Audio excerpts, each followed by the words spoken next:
दोस्तों, मैं हूँ रोहिताश कुमार विक्की लाइफ कोच और मैं आज आपको बताने वाला हूँ मानसिक घर की सफाई करने के बारे में। अब ये मानसिक घर क्या है, चलिए बात करते हैं। दोस्तों, हम अपने घर में तो रोज़ाना झाड़ू लगाते हैं, ओके। घर की सफाई तो हम डेली करते हैं, लेकिन क्या हम अपने जो मानसिक घर है, अपना जो दिमाग है, उसकी सफाई करते हैं? दुनिया में सबसे बड़ा मूर्खतापूर्ण अगर कोई काम है तो वो है किसी के बारे में द्वेष पाल के चलना। इस द्वेष और बदले की भावना को हम पाल के रखते हैं और ये हमारी तरक्की में सबसे बड़ा रोड़ा है। ये हमारे मानसिक घर में गंदगी पैदा करता है, हमको आगे बढ़ने से रोकता है।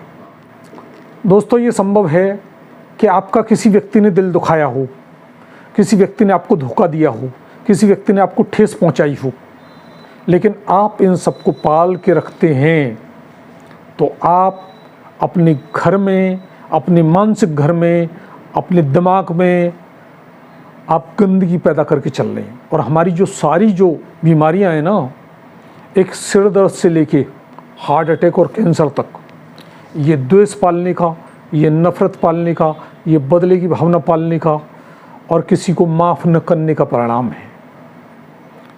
तो दोस्तों, अगर किसी ने आपका दिल दुखाया है या किसी ने आपको धोखा दिया है, आपसे कड़वी बात कही है, आपको नुकसान पहुंचाया है, तो मेरी सलाह आपको यही है कि आप उस व्यक्ति को माफ़ कर दीजिए और आप आगे बढ़ जाइए। कि ये भी बहुत संभव है कि आपने किसी व्यक्ति का दिल दुखाया हो, किसी को धोखा दिया हो, किसी को ठेस पहुंचाई हो, किसी को नुकसान पहुंचाया हो, तो आप जितनी जल्दी हो सके आप उनसे माफ़ी मांग लें, ओके। ये आपकी सेहत के लिए बहुत ज़रूरी है, आपकी ज़िंदगी में तरक्की के लिए बहुत ज़रूरी है। जो क्षमा है ना, क्षमा एक ऐसा गुण है, इसके लिए साहस की ज़रूरत पड़ती है। और ये ऐसा गुण है कि इससे हमारा जो अंतःकरण है ना, बिल्कुल शुद्ध हो जाता है। हमारे अंतःकरण को शुद्ध करने की प्रक्रिया है, हमारे मानसिक घर को ये शुद्ध करने की प्रक्रिया है माफ़ी मांगना और माफ़ करना। इससे हमारी ज़िंदगी का रास्ता आसान हो जाता है।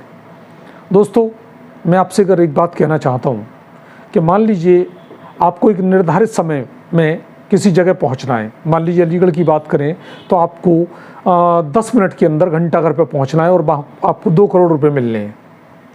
ऐसी स्थिति में आप अपने घर से चलते हैं, जो भी गंतव्य पॉइंट है, जो भी पॉइंट है, वहाँ से आप चलते हैं और रास्ते में आपको कोई रिक्शे वाला आपकी पैंट को फाड़ के चला जाता है, तो आपके उससे झगड़ेंगे?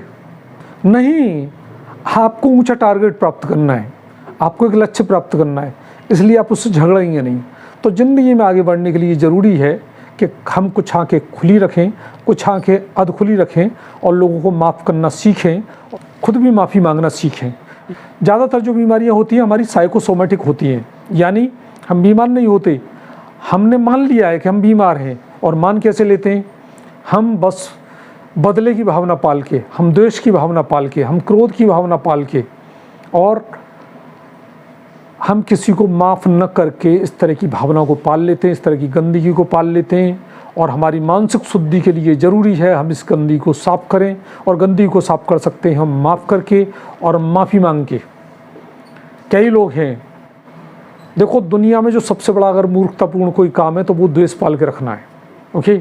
हमारे किसी व्यक्ति के बारे में मतभेद हो सकते हैं, लेकिन मतभेद होना ये सबसे बड़ा एक तरह से गुनाह है। तो दोस्तों, अगर आप आगे बढ़ना चाहते हैं ज़िंदगी में, तो आप माफ़ी मांगना सीखिए और दूसरे लोगों को माफ़ करना सीखिए। किसी शायर ने बहुत खूब कहा है कि कुछ इस तरह से मैंने ज़िंदगी को आसान कर लिया, कुछ इस तरह से ज़िंदगी को मैंने आसान कर लिया, हर किसी से माफ़ी मांगी, हर किसी को माफ़ कर दिया।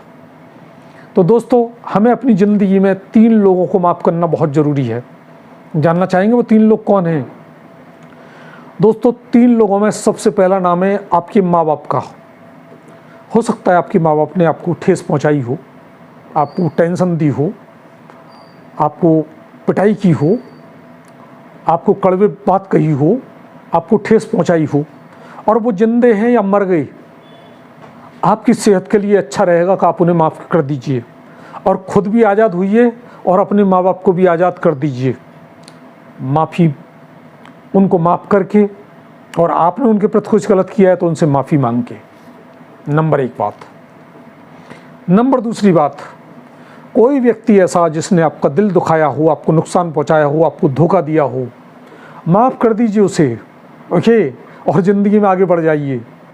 अगर आपने किसी का दिल दुखाया है, किसी को ठेस पहुंचाई है, किसी को धोखा दिया है, तो आप माफ़ी मांग लीजिए, ओके, डायरेक्ट में, इनडायरेक्ट में, अपने सबकॉन्शियस में माफ़ी मांग लीजिए उससे, ओके। आप उससे पत्र लिख के माफ़ी मांग लीजिए, आप फ़ोन करके माफ़ी मांग लीजिए। इस तरह भी नहीं कर सकते तो आप मन ही मन माफ़ी मांग लीजिए, सबकॉन्शियस रूप से माफ़ी मांग लीजिए। तो आप खुद को आज़ाद कर दीजिए और उस व्यक्ति को भी आज़ाद कर दीजिए। और तीसरा व्यक्ति और कोई नहीं है, तीसरे व्यक्ति आप खुद हैं। आपने, जो इंसान है ना, इंसान गलतियों का पुतला है।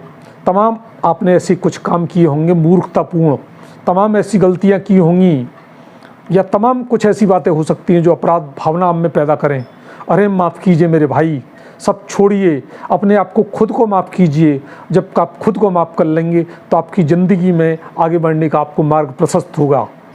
तो दोस्तों, मैं बस इस वीडियो के अंत में इतना कहना चाहूँगा कि अगर किसी ने आपका दिल दुखाया है, किसी ने नुकसान पहुंचाया है, किसी ने ठेस पहुंचाई है, तो उसके प्रति बदले की भावना मत पालिए, उसको माफ़ कर दीजिए और ज़िंदगी में आगे बढ़ जाइए। और अगर आपने किसी को धोखा दिया है, आपने किसी को ठेस पहुंचाई है, आप बदले की भावना मत रखिए, द्वेष की भावना मत रखिए, आप उससे माफ़ी मांग लीजिए। देखिए, ज़िंदगी में आगे बढ़ने का यही मूल मंत्र है। और जो क्षमा है ना, क्षमा वो वीरों का आभूषण कही जाती है। इसके लिए साहस की ज़रूरत पड़ती है। आप इंसान हैं, आप साहस कीजिए। इस साहस से आपकी जो मेंटल जो गंदगी है, जो मेंटल आपकी सफाई होगी, आपके मानसिक घर की सफाई होगी, आपकी जो साइकोसोमेटिक जो बीमारियां हैं, जो बीमारियों का कॉज है, वो ख़त्म होगा और आप आध्यात्मिक रूप से, आप भावनात्मक रूप से स्वस्थ होंगे। Thank you, thanks a lot. ये वीडियो आपको कैसी लगी हमें अपनी राय से अवश्य अवगत कराएं। और आप इस चैनल पर नए हैं तो इस चैनल को सब्सक्राइब कीजिए, लाइक कीजिए, इस चैनल को लाइक कीजिए, शेयर कीजिए और सब्सक्राइब कीजिए। Thank you, thanks a lot.